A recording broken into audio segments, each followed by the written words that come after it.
Well, a massive welcome to all of you 7,260 subscribers to the next in our new series of the CISO Experience here on InfoSec Live, where we get to engage with and learn from our industry's leaders. Now, today, our special guest is Jake Bernades, who I was lucky enough to meet earlier this year at one of our leadership events in Manchester. Jake is a technology leader with significant experience in funding rounds, delivering security transformation, and building best-in-class security functions.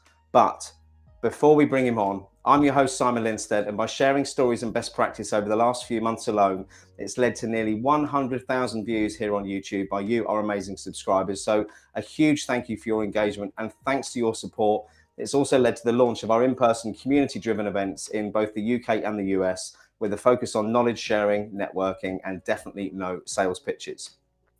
Should bring the QR code up at that point, and I forgot. Look, this is how seamless it is today. Check out our events page right here, Seamless, for more info with our next event on August the 31st in Tampa Bay, which is pretty much sold out with only a couple of spaces left. So if you do fancy it and you're in the Florida area, please click the link today and express your interest. But meanwhile, back in the community, we have study groups, mentor sessions, and regular networking sessions to help you raise your game in cybersecurity. So make sure you check out the community if you haven't already. Link is in the title description for this event today. And let's not forget that without our sponsors, these insightful events wouldn't be possible. So a special thank you to Jason and Owen and all the team at Rapid7 for supporting our community efforts and making these insightful streams possible. Our organizations have great synergy, and we're excited to see how we can serve the wider security community in 2023 and beyond. Next QR code, Simon. I need an assistant for this, I think. This links through to the fundamentals section on their website, which is tons of free resources on cloud security, vulnerability risk management, application security, detection and response. And of course, don't forget about their amazing open source tools such as Metasploit and Velociraptor, helping the InfoSec community. But if you'd like to support the wider InfoSec Live community, or indeed buy me a cheeky decaf coffee, we do have a way you can show your appreciation here on our YouTube channel with 3 tiers of membership, allowing you to show your support in any way that you can. But whether you join or not, being here and engaging with our content is what really matters. So if you're watching this live, please do like and subscribe, hit that thumbs up button. We do want to make these interactive, so make sure you drop any questions in the chat. Well, you'd be pleased to know, time for Simon to stop talking for a bit. Time for the show. Let's bring Jake on and dig into the CISO experience.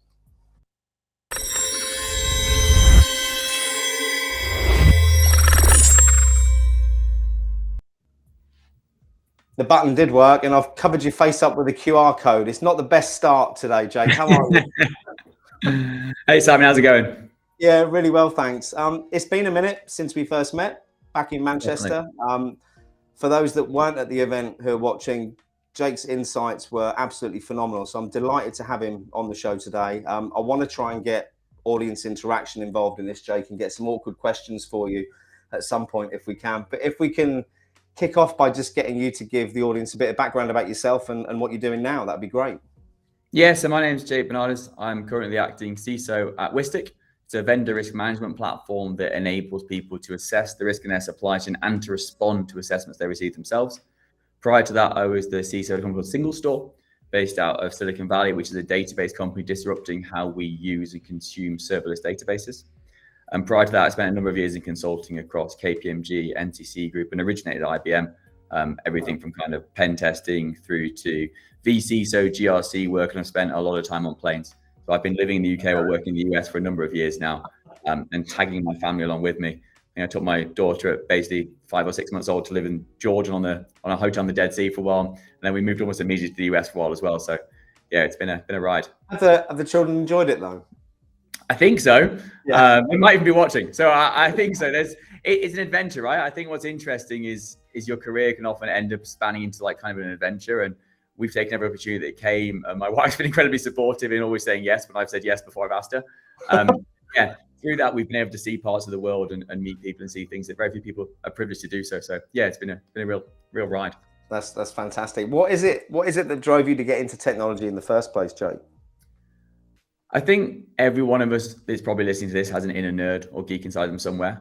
That kind of desire to know how things work and to try and break them, rebuild them, and find a better way to do things. And I think that's always fascinating. Some of my earliest memories with my dad are like spending time like building computers, building PCs, and trying to like crack cheat codes through early Mega Drive games, or even like earlier than that, like the ZX Spectrum and stuff, and how to make Dizzy do things he wasn't supposed to do. I've got one downstairs, actually. There you go, right? So it was Buck Rogers, brilliant name, who's the former CISO of Bank of England. When I had him on the show, I was telling him how I got into tech through, I had a Commodore VIC-20, ZX Spectrum 81 and a 64.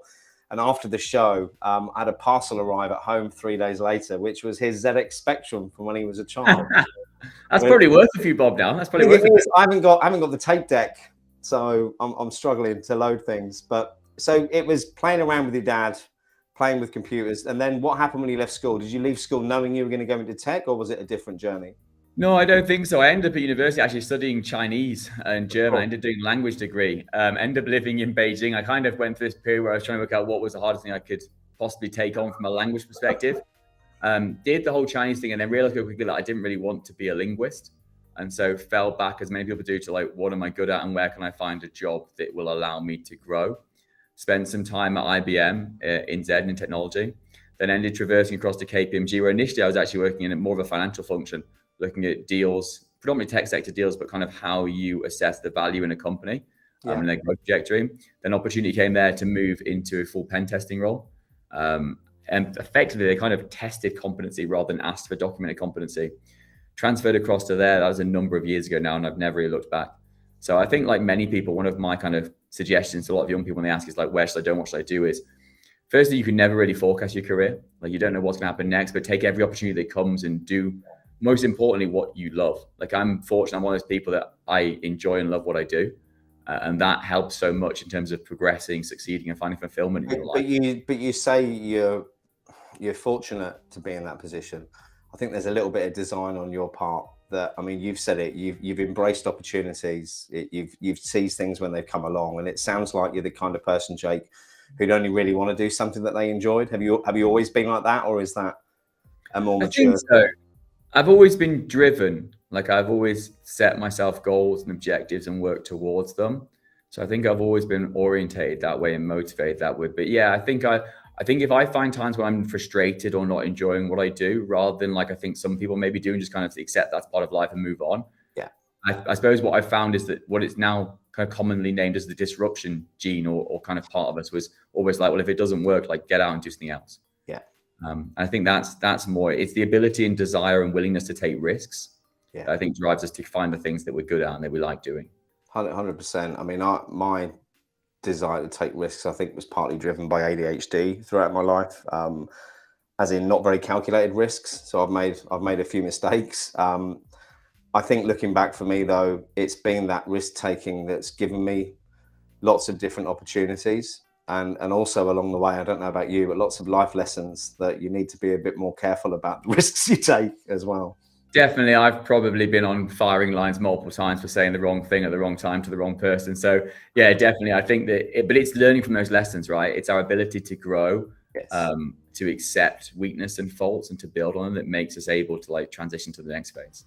So it seems like you've always had great communication skills. Am I right? Or is this something that you've it depends on the definition of communication skills. My wife Haley might disagree, and I bring her and the kids up quite a lot of podcasts. But no, I think communication skills. It's less about your ability to kind of small talk and chat. Yeah. I think great communication skills are about your ability to identify what someone's real wants and needs are and execute on those. So like for me, the foremost skill that I tell anyone that they should learn is find out what the person you report to really wants you to do and do that. And if it means you do nothing else, well, you deliver what he wanted. And that's kind of what everything meaningful is when it comes to kind of career progression and trajectory. It's delivering what's asked for. Jack's just said, hello all, and yes, scar tissue makes the learning stick better. It's a very good. Yeah, I saw that and couldn't agree more. I think that it gives you that point of reflection. When you're in the same situational scenario the second time, there's that point where you go, last time I did this, it didn't work out quite so well. It's going to really hurt. Yeah.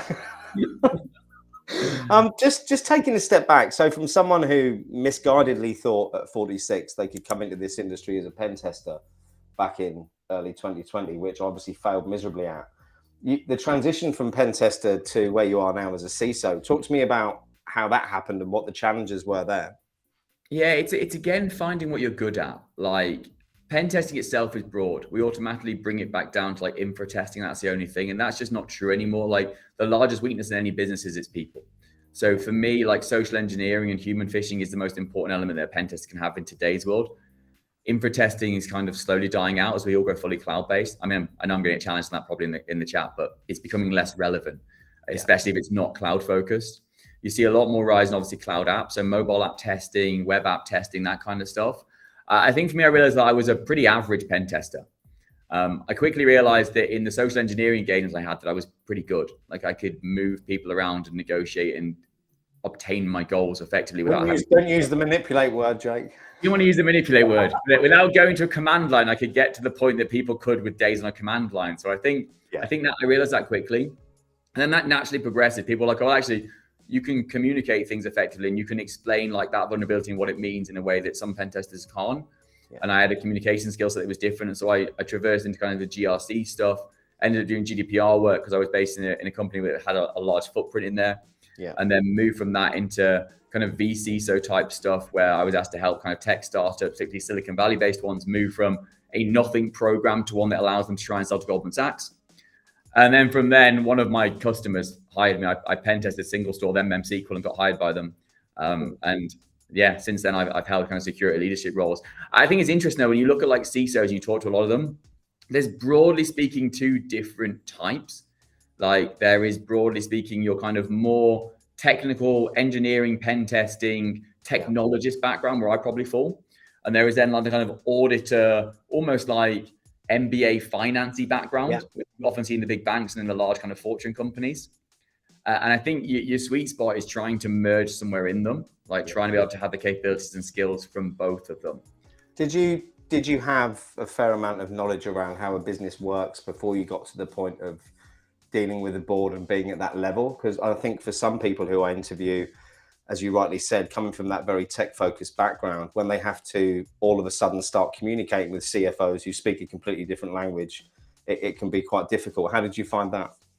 So I look back and I think that a lot of times we look back at a career and we're like, oh, I wasted this many years, or I did this wrong, or I should have done that. And for me, it's only retrospectively that things make sense in hindsight. Like I spent, like I said, a few years at KPMG, and the first few of those were spent almost in like an accounting role. Effectively it was, right? I was studying for the financial qualifications, working on technology focused predominantly, but deals.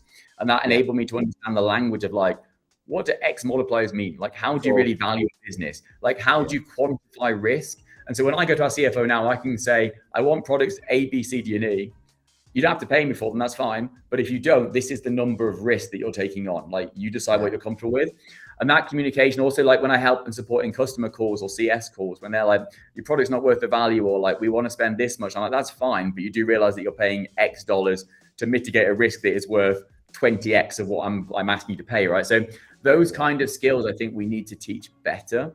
In the technical community, we have some phenomenal people who understand the technology and can simplify it into layman's terms in incredible ease, but then can't transition that layman's terms tech into kind of layman's term finance.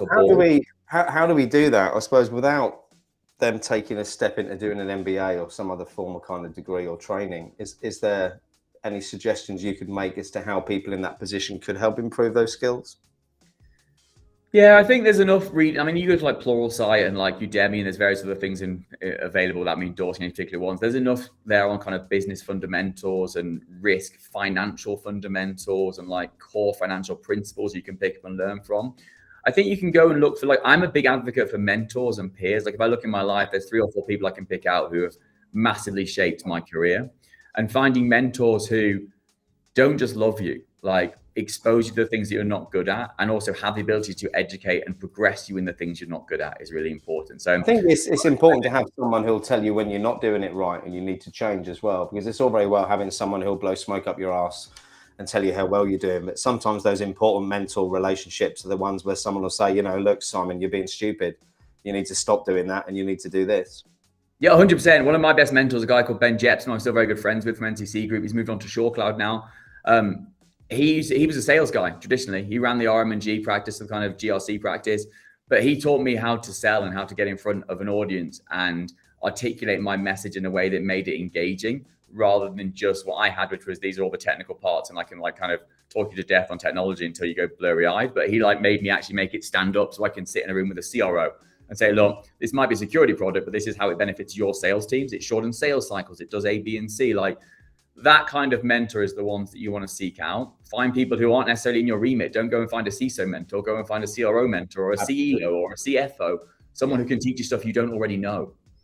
I love that. That's really good advice. The first time anyone said that as well on one of these shows, to seek advice from someone outside of the industry. And I think it's, again, another great way where you could help improve your knowledge on areas that you've never had any exposure to. You could even do like a transfer, you know, it doesn't have to be a one-way street, the mentor relationship. You could be informing them and educating them on what it is you do as well, couldn't you? 100%. Yeah, agree. Yeah. One of the questions I had written down here was, you might have answered it already with the comment you just made, but who's been your biggest inspiration since you've been in the industry? I think I see, I'm not one that goes to like the Troy Hunts or like the large, like kind of iconic figures. For me, it's been people who you probably would never have heard of unless you went and linked Yeah, them. That's kind of what I meant. Yeah. So I would say either my current CTO, Juan Rodriguez, who I work for now, who's just one of those guys that sees problems and sees challenges in a way that other people don't. Like he sees 7 steps beyond where you currently stand. And that's a fascinating quality. And also taught me about leadership, right? He's a massive advocate and a kind of mentor in leading from the middle, like not from the back, not from the front, but you be amongst your troops. And the principles around like kind of when you succeed, someone else did it. When you fail, it was all on you. Like how you really lead meaningfully. And then previous to that, I think Ben Jepson kind of taught me a lot about how you transition technical skills into commercial ones. I think they're probably my 2 biggest. If I look, I've used them a lot in webinars. If I look beyond kind of figures that I've worked with, for me, it's always going to be Alexander Hamilton. I've got a bit of a weird thing for Hamilton. I see someone who, like I said, saw the world in a way no one else could see it at the time and drove fiercely and unrelentingly to like achieve what he thought had to be there. And it was seeing ahead of his time. Like he was delivering stuff that no one really appreciated until 100 years after he died. I think those are the kind of things that like, what legacy do you leave? And you don't leave like a legacy like that. But if your effect is merely on the fact that your current team will end up being CISOs in 5 years, like that's the legacy I want to leave. Yeah, I love that. Justin's made a comment. Hey, Justin, hope you're all right. Servant leadership, back to what you were just saying then, which I think encapsulates that quite nicely. He didn't throw away his shot. It's a lyric coming out there. Noor Hamid asked a question. Let me move you up to the top so you didn't get cut in half by those. There we go. They've been offered an opportunity in vulnerability management. How would you go from vulnerability management to pen testing? I take it you're talking about a career here. And is it a viable or a good route? Look, I think security is now so broad and so all-encompassing that it doesn't really matter how you move through those orgs. If you really want to end up in a leadership role or an influential role, even if it's not like we have this false statement that CISOs are the relevant leaders, like often the leaders actually sit below them and do most of the actual real thinking and power work. So I think trying to become as broad as possible. Like for me, what helps me, like I said, we've talked about is like I have a background in pen testing, I have a background in remediation, I've done breach response, I've done GRC work, GDPR work, vendor risk management work. Like I've gone across the piece. And so I think learning more and more areas, but knowing when it's time to move on is the key. I think the big one for me that you didn't mention, I think in that sense, was the financial experience you've got, you know, the KPMG part. I think there's 2 or 3 other leaders I've spoken to who have a similar background. One's a BISO, actually, a business information security officer, new one, and the other 2 are for very large enterprise companies in the US. And I think they're 3 of the people who have engaged the best with the board that I've spoken to, from what they've said to me anyway, and have the least resistance as well. So I think a lot of that is down that background. I'm going to have to connect you. I'm trying to do two things at once here. Connect you with Justin afterwards, because I agree with the comment from Carlos Guerrero. Carlos works in GRC in Tampa. Could see you and Jake having a great conversation. I think so too. Do you mind if I drop your LinkedIn link in the chat? Feel Jake? free. And to go back to Milk, because I don't want to give kind of a bit of a blasé answer, but to give like some more technical specification, I would say if your end goal is pen testing, then don't spend more than 1 to 2 years in vulnerability management. Make sure you learn from it, like what those specific vulnerabilities are and the common executables or common ways to exploit them. Make sure you understand like where you're seeing common trends, and more importantly, like make sure you understand how you actually remediate, because vulnerability management is a lot of it's remediation. If you get into a really good pen testers, a lot of them share similar traits and abilities to break stuff, but they can just tell you what's broken. Like they don't give you good advice on how to fix it. So when you come from a VM background and then sit in pen testing, your key skill, I suppose, is to be able to say, here's all your problems. By the way, I know how you fix them. Because most pen test reports theoretically give remediation, but it's really, really high level. I think theoretically it does, and depending upon the firm's size, industry, and many other things, whether they've got the resources or the knowledge or capacity to do anything about those vulnerabilities that have been identified seems to be the thing. I spent some time doing some consultancy for a penetration testing firm last year. And the biggest thing was, once they've had the report, if it doesn't say what they need for it to say for their insurance company, the likelihood is in a year's time, they've still got the same problems that they had before. Exactly. And is that a problem with the way pen testing service is delivered? Because it was originally, I suppose, in historic terms, done by the big four, big organizations. You've now got smaller organizations having to get a pen test done because their insurance company have told them they've got to. They've probably not even looked at GRC, haven't got a clue about anything else, but they jump straight in for this pen test. Do you think, or have you seen in the market moves towards a different kind of solution for those people? Because the old school one doesn't work, does it? Yeah, look, I am not an advocate of PDF pen testing. I think you already saw the first step. Companies like SureCloud we use, and there's other ones available, give you like a platform where it's delivered in real time. So vulnerability. What was that? SureCloud. One word. That's uploaded in real time. So like you can look at the vulnerabilities as they kind of show them, they can demo them on videos and that kind of stuff, and it becomes more meaningful. You've then got players like Cobalt doing similar stuff. You've obviously got a kind of multiple prong attack. We don't, but I've historically engaged with HackerOne and BugCrowd and people to use that kind of specific kind of, I suppose, crowdsourced pen testing. And then you've also layer on top of that having a good open vulnerability management program where you're offering it out to the public space basically to go and do what they can and see what they can damage. So I think that historically it's been poorly delivered, but I think it's a market wildly open for disruption. And if you talk about, I mean, I don't want to open this straight away because I've talked so much about Gen AI in the last several months, but it is a space where it plays it. And if you think about it, one of the problems that we have and the frustrations that a lot of CISOs have, which is an issue, is if you don't have a technical pen test background, you don't know when to push. So I get a test and I can tell you which ones are nonsense because you found them because they're in your framework and they're not really legitimate. You're just wanting to make sure you deliver like X number of findings to make the report look good. So I'll push them out. Yeah. I also know from if you execute on A, B, and C, I can say that's great, you can. But by the way, you're not getting anywhere because D, E, and F is true. Or there's a mitigating or compensating control. If your CISO is not technical, he can't answer that. He can't push back. And that's the problem, right? Is that they can't fix things they don't understand. So it's fine for you not to have that understanding, but you need to make sure you have someone in your team or multiple people who can really understand what that means. Is it legit? Is it relevant? And what is the remediation? And can you do it? Because sometimes you'll put these in queue for Eng. You've got an SLA of 30 days on a high. Well, I know Eng can't physically do that in 30 days. So we can get into the point now where it becomes a bit of a game, right? I'm going to go back to the pen test and say, I accept the finding, but it's a medium. And I know I'm pushing it because I need to move the SLA number around. But I'm having to find a technical discussion to why I can work that one from high down to medium. So there's a lot of stuff involved in pen testing that we can improve. And the Gen AI piece plays because really, if you can get enough knowledge around this and the models can absorb, vulnerability data is perfect for the absorption into a learning model, right?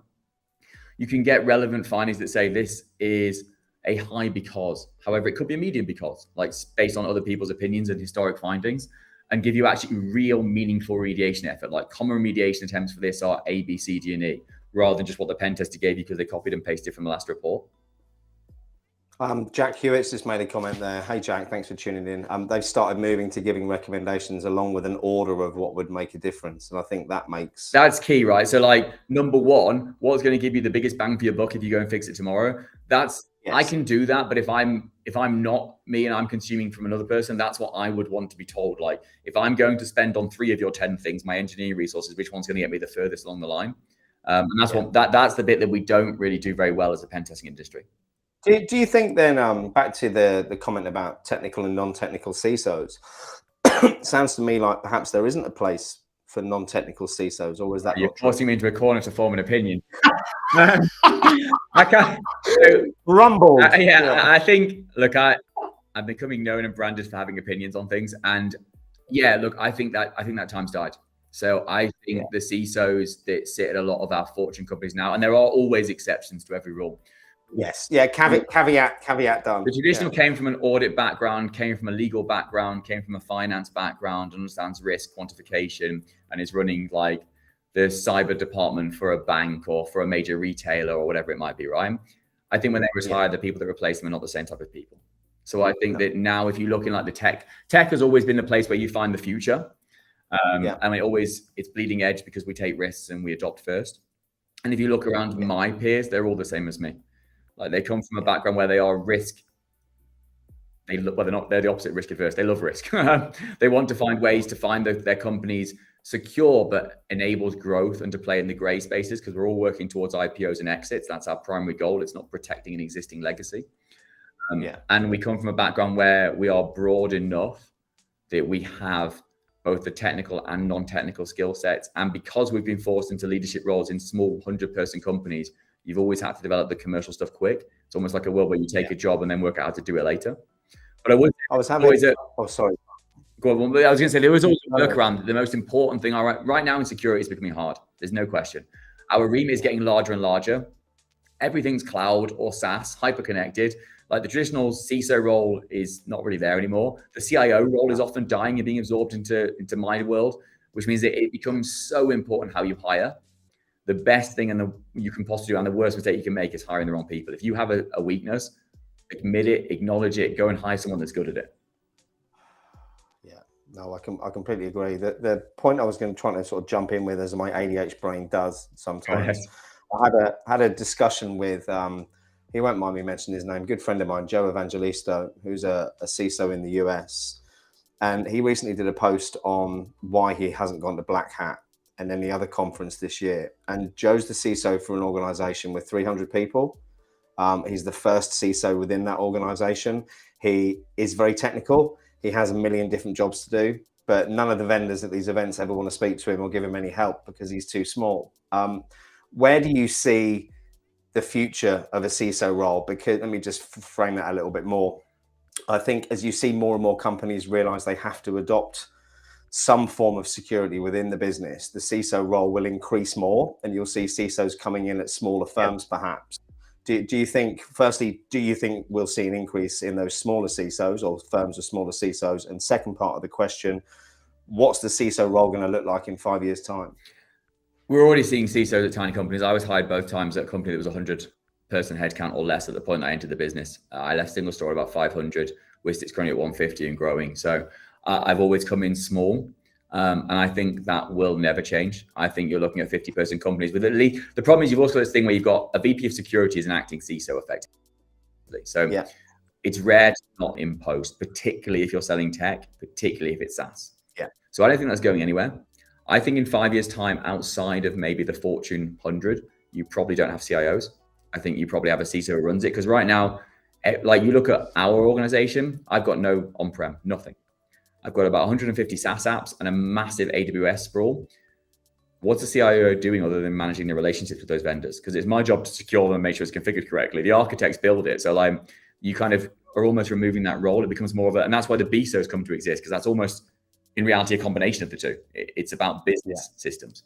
So I think that's definitely playing. But to the comment interests me that you made, and I'd love to chat to him actually, because I find going to Black Hat and RSA, I've just come back from Black Hat, it's almost like, I don't know how to say it in a more politically correct way, but it's probably what it feels like to be like the attractive girl walking down the street that people are looking at twice.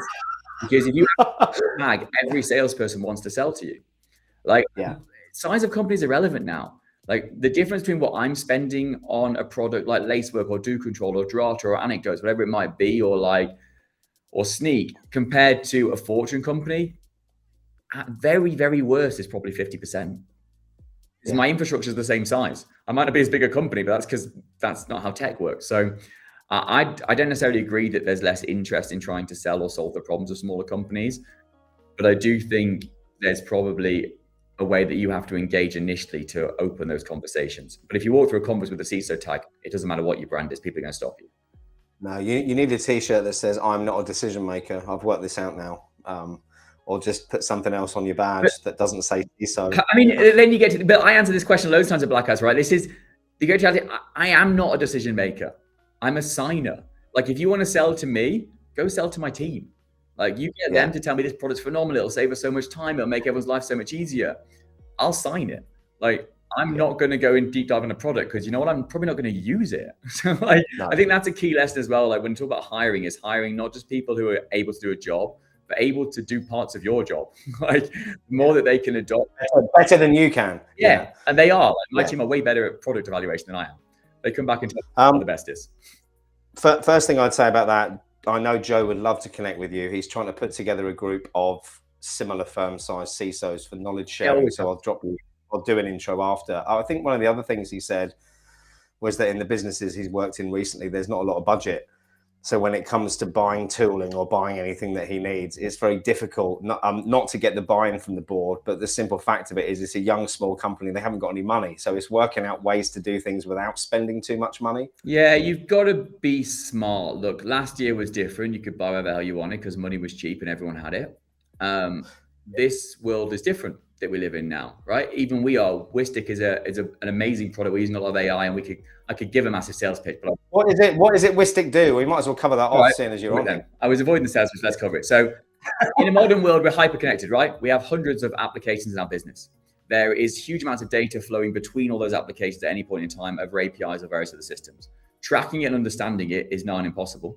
So what you now have is an increased risk in your supply chain or vendor base that never existed before. Because right now your vendors are everything to you. At the same time, you're trying to sell to people and become part of their vendor chain effectively. That's what all SaaS products do.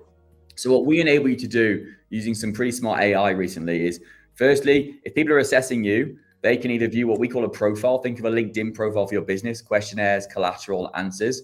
But then if they don't want to accept that, they can just upload their questionnaire, which most companies have, and it will automatically answer using the database or knowledge base of what your information is that exists inside of your business or your security profile. Smart, right? Takes it from those things taking weeks to taking literally minutes. On the flip side, you have to assess your supply chain. You can do that through standard questionnaires that we've built, or again, built in AI technology to speed up and revolutionize that process. And we have a kind of marketplace, called the Trust Catalog, of vendors that matter. So you talk about like Amazon, Google, Atlassian, Okta, I could keep going. All of those have profiles inside of Wistic, meaning when you try and talk to AWS and they tell you they're not going to respond, you can assess via Wistic on a finger click. So what we're doing is taking away all of that time spent doing vendor risk management. I work for a company who does it. It's not sexy. It's boring. It takes a lot of time, and it takes a lot of smart people's time. So I would rather my team do other things. So we've built a product which now enables people to do this almost instantaneously and repurpose and refocus your smart security analyst to do things that really matters and influences the business. I was waiting for Justin to ask that question. Justin, I was going to come back to your previous question, which is, Jake, how do you ensure the solutions that come from your team to your organization, I think that should say, are digitally accessible for those with disabilities? Justin's doing a big push on the awareness for this. Yeah, we are working towards it. Justin, it's hard, right? It's a really difficult trade-off because we don't have a lot of customers or end users requiring it. We have some customers that mandate it, that we're working towards fulfilling their requirements. When you've got you've kind of got a cash-strapped business, which everyone does, and you've got engineers ramping at 125%, as ours are, then trying to pull away from feature development to deliver some of that functionality is hard. And I'm not saying that's right or wrong. I don't know if I have an ethical stance on it, but we are certainly trying to move towards that. And for us, it's important that we deliver that in the future. It's roadmapped, but no, we're not 100% there. And I would challenge that. I think that very few companies are, and it's something that I see you disagreeing. Like, I think it's something we need to do better at. Yeah. I think, to be honest, like I said, if you wanted to really move that needle, it's best if it's put into a standard.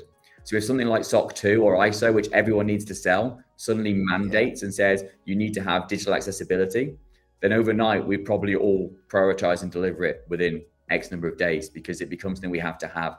Right now, because it's, and I wince almost at saying this, but because it's almost like it's a nice to have feature for a lot of people, it's very hard to build into engineering. And I know you're saying it's in the standard, but it's got to be in core ones that are being required through and through. SOC 2 is the one. If it's embedded into SOC 2, it will be done everywhere and by everybody. But I agree. That's the push. That's the push that needs to be done. What I'll do, Justin, I'll hook you up with Jake afterwards so you can have a chat. Yeah, I'd love to chat. Because I said I feel equally strong that we need to do better at it. And that's not just us as a company, but us as an industry. But I'm more than intrigued to hear some ideas around how you think we progress that and take them to the various forums and CISO groups I sit in, and see how we can kind of move stuff along with that.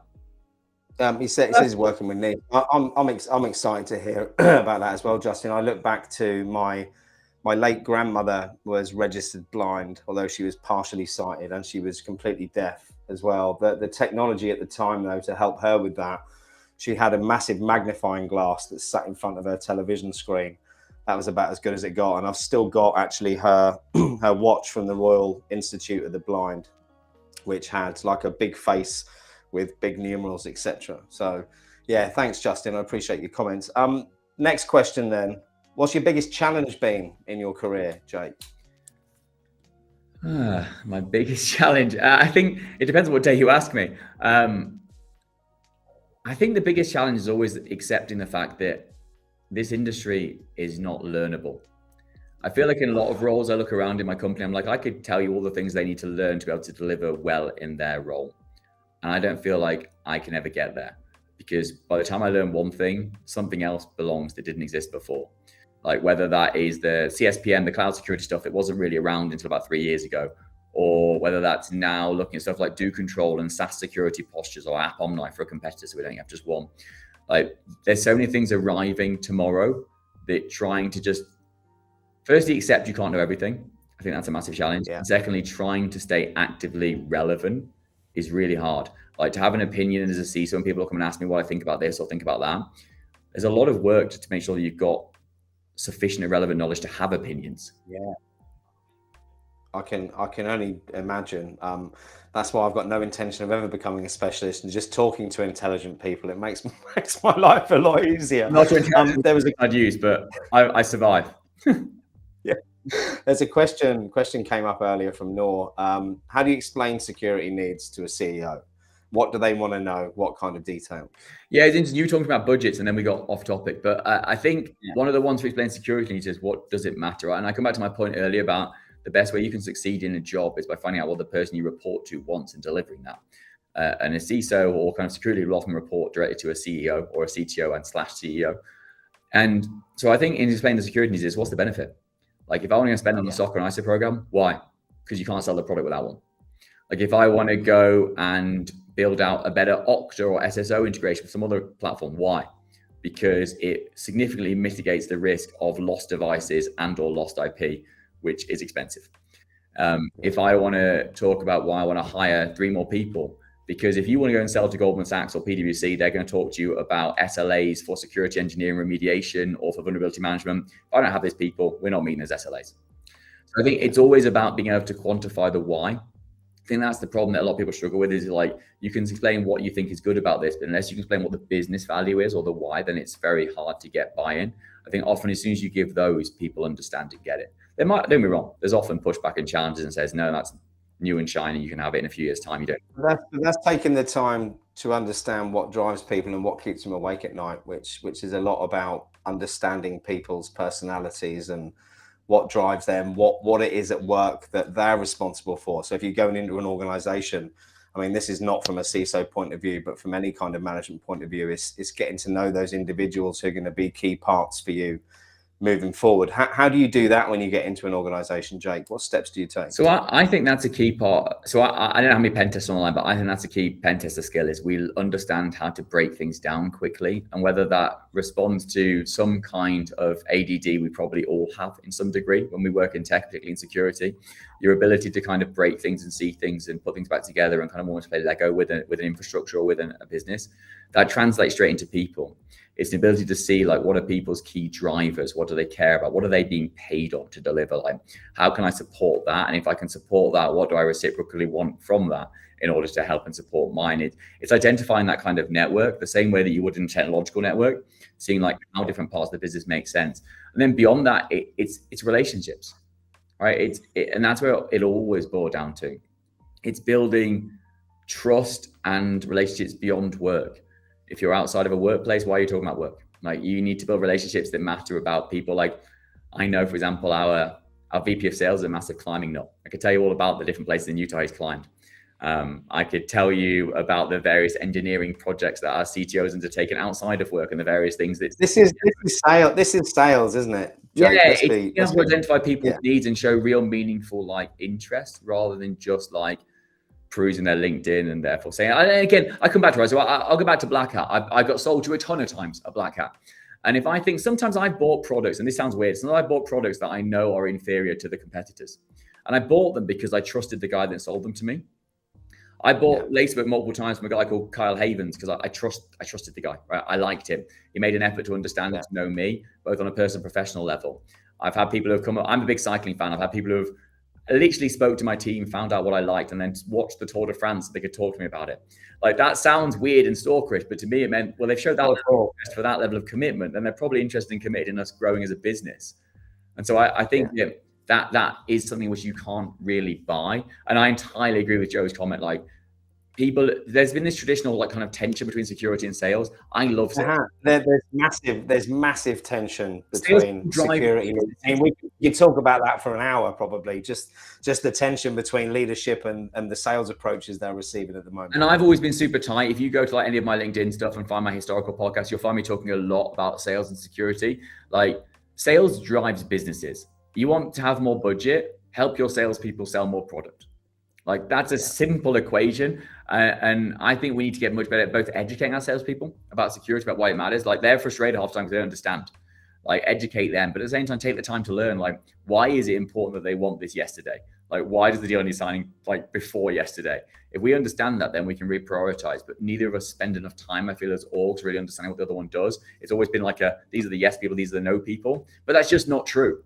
Like, security and sales should be so interlocked with a go-to-market approach. They should be so tight. They should probably be the two tightest orgs in the business. So I think there's a lot, and I agree, just there's a lot of problems as to why they're not interlinked enough. But it's a fascinating topic for me. I mean, we'll stick on that for a bit because this is a subject very close to my heart. Greg Vandergast, who you met at the Manchester event, he and I have been working on some sales training. However, the thing that stopped us launching it in September is we don't think it's sales skills that are the problem. That this is my opinion, not Greg's. I should get that across. Really, it's how salespeople are remunerated and targeted that's the problem. And moving away from that is going to be a massive. There's massive barriers to that for obvious reasons. Because if they can send out 100,000 spam messages and get a 2 to 3% return rate on that, it's working, right? But what's happening, I think, since automation's taken over that kind of approach part of the industry, it's really pissing off a lot of leaders who've kind of put companies on their blacklist, not because the salespeople, I don't think, have actually done anything wrong, because what they're trying to do is their job, which is, quite frankly, quite impossible at the moment. No, Simon, look, I'll get on my soapbox because you're in a place of this close to my heart. Particularly you're talking about SDRs, right, with emails rather than going to an AE level. And if you look at it, I obviously run IT here too, and they have triggered our Google filters and spammed us. And I've had Google calling me and saying, you need to pull this out, you need to fix this or this or this, or else we're going to literally delist you.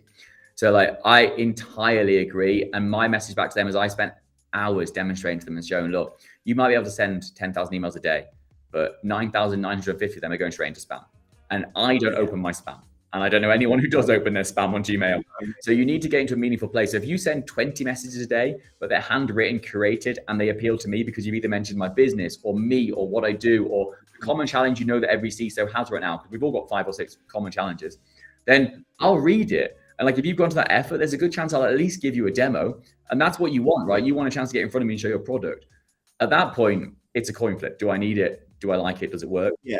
That's, I mean, again, taking that a step back, rather than thinking what they should do next is get in front of you and do a demo. What they should really be doing is everything you've said earlier on in this chat, which is what I would call a fact find or a data capture exercise, soft and hard facts to find out whether you've even got the problem that your tool solves. Yeah, exactly. And then once you get into that conversation, you go to an AE. Look, our AEs here are fantastic. They want to learn. So they'll invite me to meetings and they'll listen to how I talk to a CISO. And I've seen them almost copy and paste it into their own vocabulary, like going forward. I think that's important, right? That skill that says that it's one thing being able to sell and generate sales through your ability to communicate and articulate messaging. It's quite another being able to traverse through knowing what that person is going through. So yeah, I think there's a lot to be said in how we improve sales. And I think particularly in the security space where we're selling security products or SaaS products overall, CISO should be doing more. Like if I'm not engaging with sales and helping the AEs, and I spend a lot of my time on sales or CS calls for retention or with our sales team training, if I'm not, then I'm failing on part of my job. Like that is part of my remit to help enable the business to talk about security with our customers and with our existing customers. Do you think there's different skill sets in sales? So you've got your door openers or your door kicker downers, as I'd call them in my old double glazing sales days, where we used to have to go into someone's room and look around their mantelpiece to see what interested them, you know, what trophies they've got, what pictures. And then the other side of it, which is the relationship management, which is really the only way you're going to sell to a leader in this industry, is by building a relationship and building that trust that you've kind of spoke about all the way through this. Yeah. Do you think the industry needs to look at who they're recruiting for what roles, or do you think I've got that wrong? No, I think you're right. Look, there's a few I could name off my hand, like Brian Siemens at Checkpoint, Kyle Havens, formerly Lacework, Brian Solari at Omni, my brother-in-law Seth White at Next Thing. I could name on one hand the people I know who can do all of that. They can knock a door down, get in, very rare strategic solution worth millions, sell it and maintain and retain the relationship. But those are a handful of people, and they're very well compensated because they are very rare. I think the rest of us need to go and work out how to hire people to do what they need to do. So SDR, I think there's people who can do both. I suppose the other point I want to add to that before you continue is you can't do both very well unless you're one of those exceptional people. Because if your time's got to be spent smashing on doors, it's very hard to then make sure you've got the time to spend developing and maintaining the relationships you've got. It's also a gambling appetite. Those few individuals I name will go after like 5 whales a year, knowing they will land 1 or 2 of them. And if they don't, they've got nothing. So like there's a confidence and a risk appetite, which very few people are going to share. So I think you hire for purpose. So SDRs, gosh, that's probably the hardest job in the world. Like honestly, cold calling and white space sales, I couldn't do it. So I have full respect for those that can. And there is a skill set, and I've now been involved with enough to know quickly if someone's going to be able to do it or not. And there is an attitude there. Like there is a process in place that they follow, an attitude that says almost like a gambler. If I lose, I lose and I move on. I don't think about it twice. If I win, I move on. I don't think about it twice. And they learn from what worked and what didn't. AEs, there's 2 sides to that. There's relationship management. You have to be likable, and not just like he's a good laugh to hang out with. It's like I was actually talking about this with my brother-in-law in the hot tub the other day. It's how do you have someone who's engaged? There's another story. Yeah, there's another story for another time. How do you engage with somebody? Like it's not just being likable, it's being trustable to know that that person is going to deliver on it. Like there's one guy that, I like him, everyone knows him. He's in all the right parties in the right places. Another saying, I like this guy and what he's telling me is going to happen. Like that's 2 different things. Definite skill. And then the second is being able to articulate your message.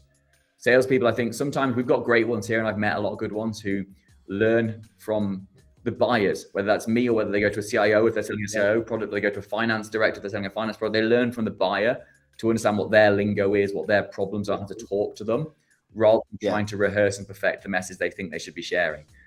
It's funny you should say that. I've got a little mini course, a free one in the InfoSec Live community on soft skills and how to improve those. And a lot of that is around mirroring, whether it's body language or phraseology that people are using, whether people are visual or audible learners. You know, there's all these things that you can do. And I think over time and practice, it kind of becomes second nature.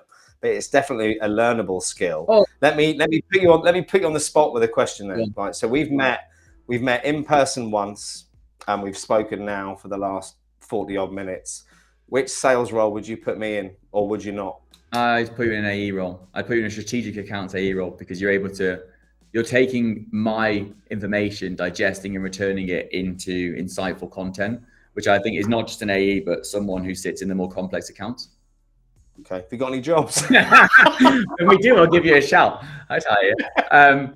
But yeah, I think that's the one, right? It's that ability to mirror. And you can tell that, and everyone in this call can tell, I speak quickly and I'm a very energetic, kind of like moving person, almost a character.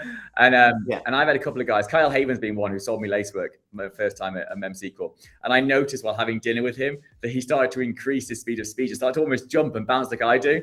I didn't become conscious of it until about 20, 30 minutes later. I was like, you're right, you're mirroring me, aren't you? And he was like, yeah. I was like, fully open about it. He's like, yeah, that's try and engage with someone on their level. And I was like, that's really interesting.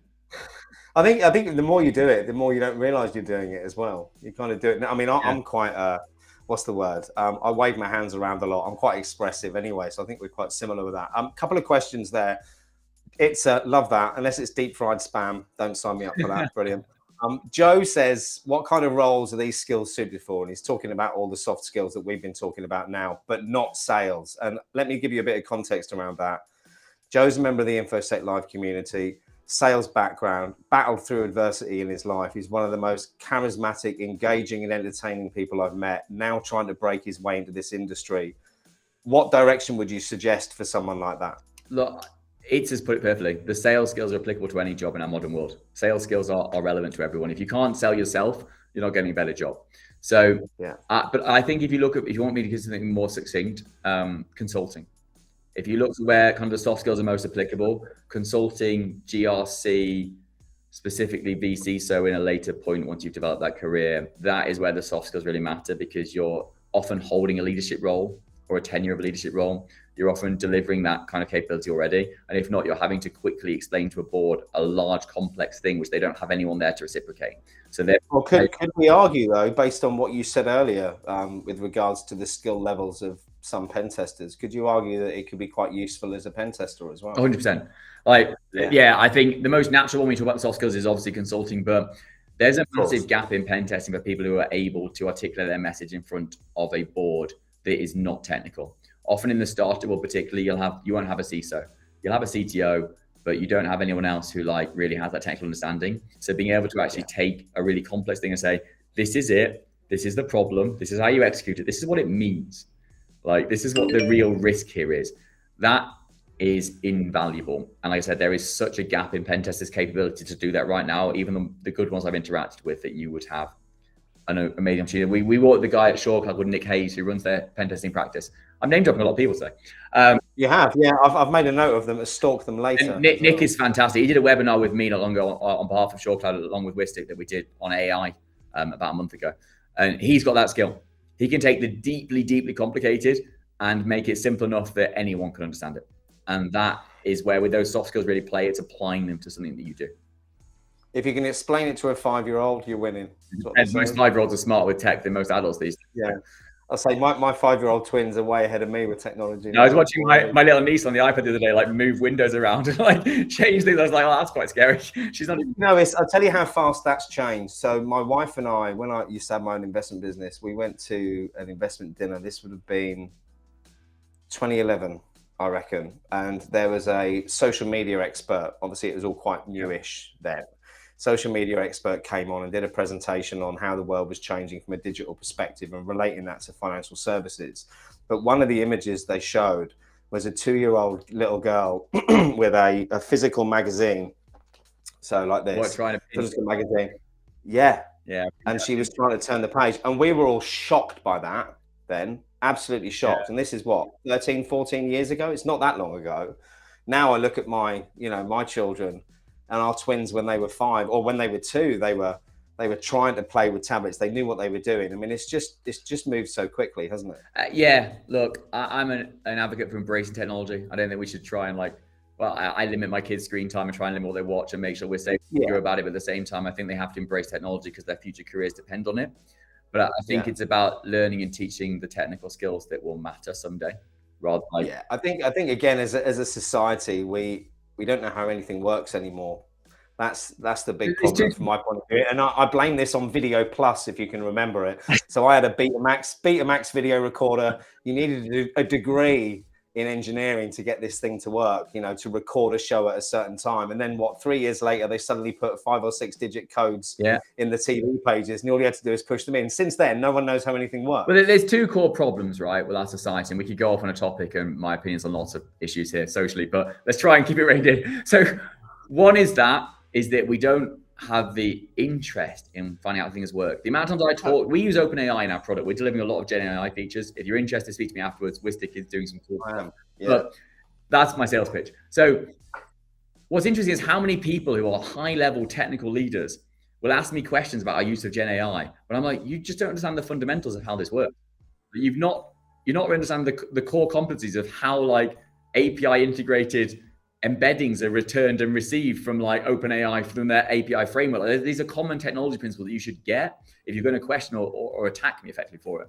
So I think we should all become much more curious about how things work. Like, why does that happen? Why does that do that? And I think that's a mindset that's so key in security. Well, on this call, this is normal, but outside of this, it's not. The second is our obsession with reading the headline. Like my biggest fear when I've taught Gen AI, and if anyone's watched any of my stuff before this, well, they'll realize is my fear is not about OpenAI causing hacks or ChatGPT being an issue. My biggest fear is that we rely on that as our single source of truth. If I can manipulate the back end and tell it that Donald Trump did this, or that Vladimir Putin's going to do this, or that all of this specific race or gender or sexuality of people think or do this thing, then I can embed that into society and cause division. Like we are. And the problem is now all you need is a clickbait headline because no one reads the story, right? Exactly. We have to get better at consuming real intelligible content beyond the headline. Like, and so many times I've seen news stories where it's been like, I mean, I referenced a famous one where there was something talking about how these massive passport queues were being formed. And I remember getting a message saying, be careful, there's a massive passport queue. And it came from the Daily Mail News. I remember looking at it going, what's interesting here is firstly, the strike. I love the Mail. Yeah, love the Mail. Well, the strike that was being led was due to start at 9 a.m. and this was 8:37. So the strike hadn't started yet. Secondly, the picture being given was not Heathrow Airport, it was Manchester. And it was a Ryanair check-in desk. Like the news was completely fake. They were showing this massive queue that didn't actually exist. But because it's deemed to be like a reputable news source, people just believe it. And ChatGPT, we asked it a question, like, go over to Alexander Hamilton. Did Alexander Hamilton, there's lots to talk about Alexander Hamilton and the slave trade. Was Alexander Hamilton a racist? What ChatGPT tells you is now your informed opinion. Yes. Like, you don't know where that came from. You're just trusting it. And that scares me. So I think, I agree with you. Learning how things work, but also going under the covers to understand the depth of a statement rather than the statement itself. Yeah. I think that's the problem with society. Like you say, we could talk about that for days, probably. Couple of points here before we wrap things up, because we've just gone over time. Carlos has given you a glowing review if you want to take that back to Wistic. Here we go. Wistic, you guys have a good leader here, not just a cyber leader, but a business leader. Bravo. Super impressed by this conversation. And he does watch that. He puts himself through this all the time, Carlos. Carlos, you attach that to my LinkedIn as a recommendation. I'll make sure the CEO. A pint of beers in the post for you. Seeing as we've got you on here, Jack Hewitt, if you can guide what AI learns, then it will take it forever to get back out to what is really true. I love that. That's true. Yeah, very good. And one more question for you before we wrap things up from Noor.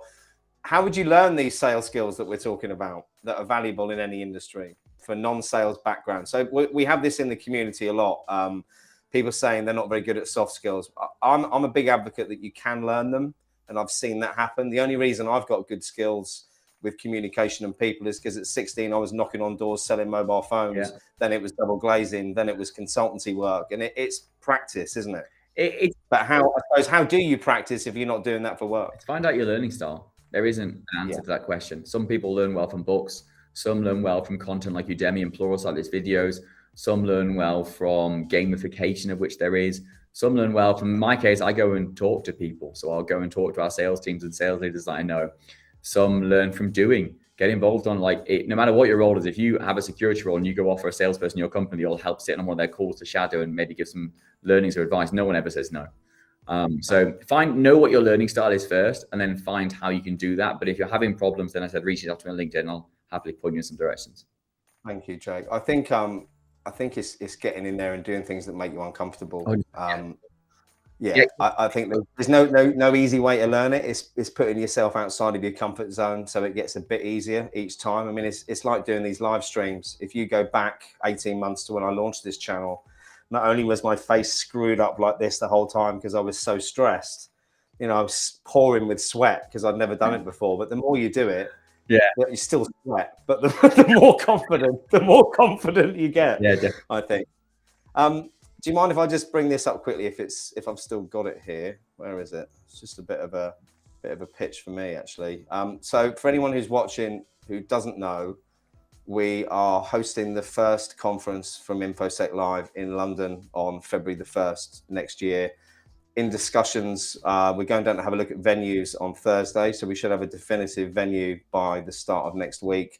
Rapid7 have very kindly offered to be our main sponsor, so more information coming on that soon. But if anyone's got any ideas on how we can bring a conference to the UK and at a later date to the US that's completely different from every other one out there, don't want a vendor hall. I want hands-on learning, basically, and workshops rather than sales pitches. So if anyone's got any suggestions, or are there any companies out there who want to get involved, please do reach out. Other than that, Jake, thank you so much for taking the time to come on.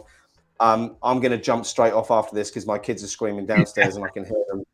But I think we're booked in for a chat later on this week anyway, and I look forward to that. Yeah, very, very much. Any words of wisdom before we go? I think the last one that Joe's put is the one for me. Absolute pleasure. Always happy to talk to you. Get comfortable being uncomfortable. When my own team said that they found sales calls uncomfortable, I gave them a quarterly goal to join X number of sales and CS calls and told them, welcome to life. So yeah, that's my biggest thing, is just always be open and willing to take risks and take opportunities. And I reckon Chris might know you. But he said, this conversation is amazing. Thanks for putting this on, Simon. Real question. Who do you think is going to win the Premier League? I wish it was Sheffield United. That's my team, but I think we're going to get relegated. So, well, after last season, blue is still the colour, although it wasn't in the Premier League last season. Maybe Chelsea might turn things around this season. Who knows? That's from a lifelong Blues fan. I can't see past Man City. Will be my closing. I can't either. I think that's the honest answer, isn't it? But look, everyone, thank you so much for the questions and the engagement. Jake, thank you so much for the time. See you all in 2 days for the next episode. See you later. Bye-bye.